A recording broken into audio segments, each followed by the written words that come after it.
How do the module texts build my knowledge about a great heart, both literal and figurative? Think about everything you have learned. In this module, you have built your knowledge to develop an understanding of the difference between literal and figurative uses of words by focusing on the multiple meanings of the word heart. You examined what makes a literal heart great or healthy by reading an informational text on the circulatory system. You also explored the idea of a figurative great heart by examining quotations from famous people and by reading the biography of Clara Barton and a literary text that emphasized the beauty and power of poetry. Today, you will begin to respond to the end of module task and write an informative essay about summarizing the most important knowledge you have gained. So don't forget you also learned how to write an informative essay. So you should have assessment 32A, which has all of the directions and the checklist for success for your end of module task. We're going to think about this in a couple different parts today. First, I'm going to read the directions, and then we'll talk about collecting evidence. Lastly, we will review the parts of an informative essay before you get started.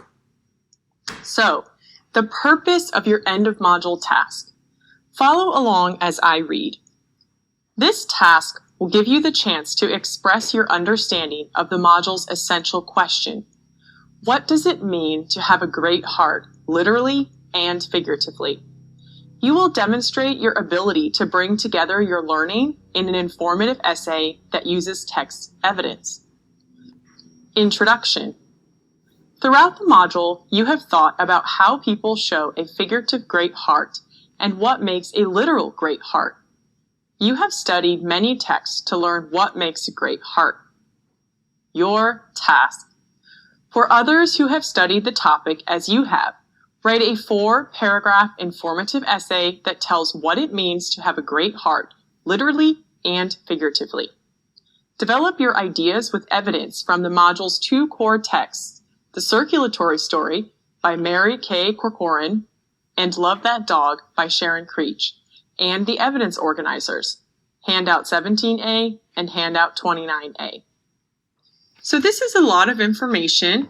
I encourage you to pause the video now to highlight or annotate this paper to identify what is most important about what you have to do.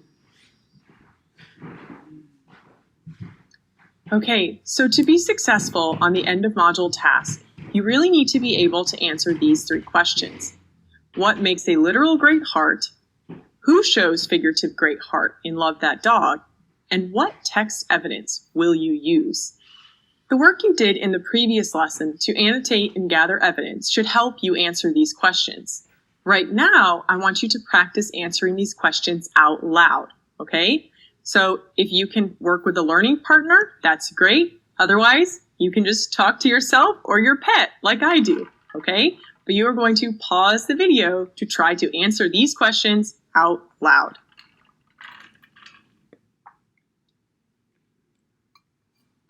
Now that you have your ideas and evidence ready to go, let's review how you are going to organize your essay.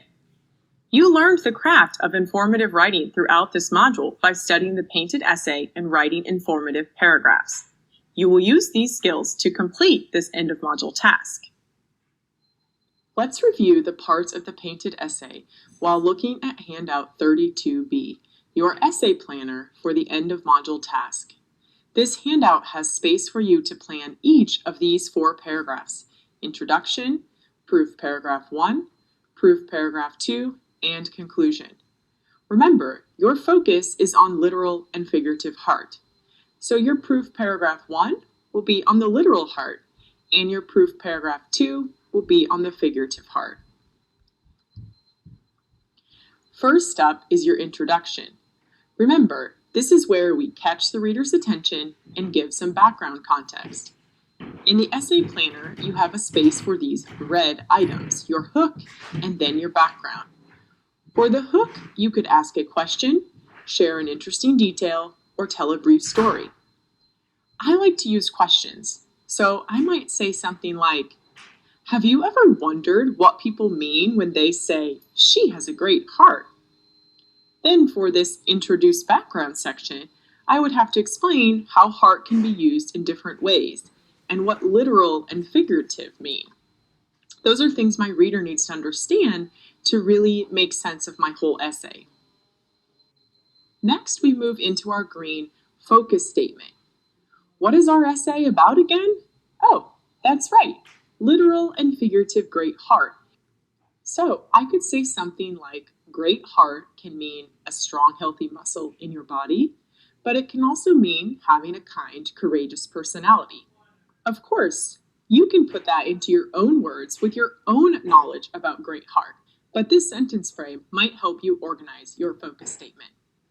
Then, in the point 1 and 2, I will just preview that a literal great heart is the strong muscle, and the figurative great heart is a kind and caring personality. That concludes our first paragraph, the introduction. Then I move into proof paragraph 1, where I am focusing on what makes a great heart literally.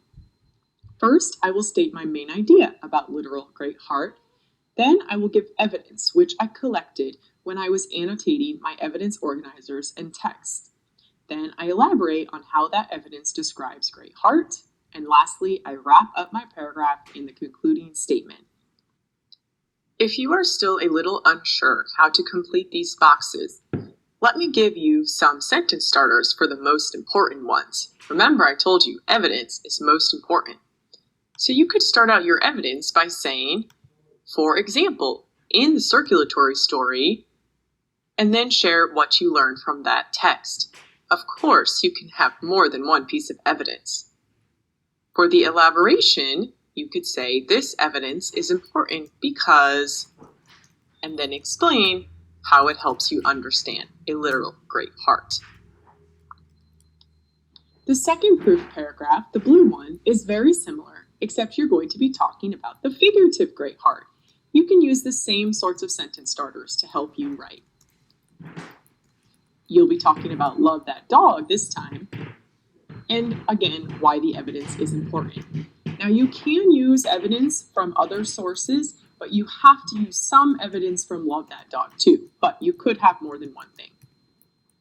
One thing I want to point out about the second paragraph is your transition word at the beginning.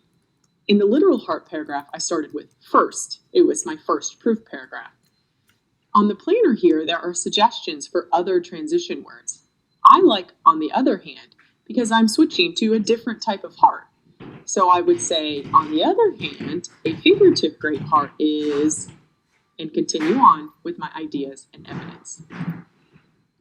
Your last paragraph is your conclusion. It is also green because it connects back to your focus statement and restates your main idea. You also need to tell so what? Why does having a great heart matter? I would definitely explain again how literal and figurative great heart are different, but why it is important to have both. All right, so now you should have everything you need for your end of module task. All of these days and weeks of work have led you to this point to show what you know. I want you to write an informative essay with evidence from the core text that tells what it means to have a great heart, literally and figuratively.